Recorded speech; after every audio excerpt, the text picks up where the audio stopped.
Welcome to YouTube Telugu. Andhra Pradesh విద్యాశాఖ మంత్రి నారా లోకేష్ పై Janasena MLC Nagababu ప్రశంసలు కురిపించారు. టీడీపీ నుంచి బాధ్యత గల నాయకుడు ఎదుగుతున్నారని, ఇందుకు లోకేష్ తీరే నిదర్శనమని ఆయన అన్నారు.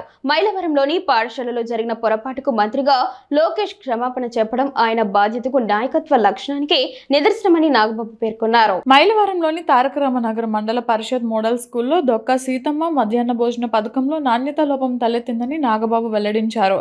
ఇది పాఠశాల స్థాయిలో జరిగిన తప్పిదమైనప్పటికీ విద్యాశాఖ మంత్రిగా నారా లోకేష్ బాధ్యత స్వీకరించారని వివరించారు.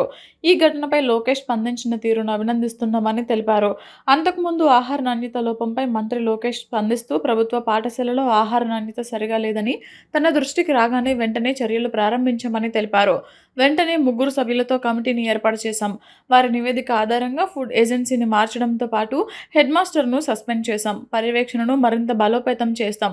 తల్లిదండ్రుల నుంచి తక్షణ ఫీడ్బ్యాక్ కోసం లీప్ యాప్ను ఉపయోగిస్తాం అని వివరించారు. పిల్లలకు, వారి తల్లిదండ్రులకు నా హృదయపూర్వక క్షమాపణలు. ప్రభుత్వ పాఠశాలలోని మన విద్యార్థులకు నాణ్యమైన సంరక్షణ అందేలా చూస్తాం. అందుకు అవసరమైన అన్ని చర్యలు తీసుకుంటామని హామీ ఇచ్చారు.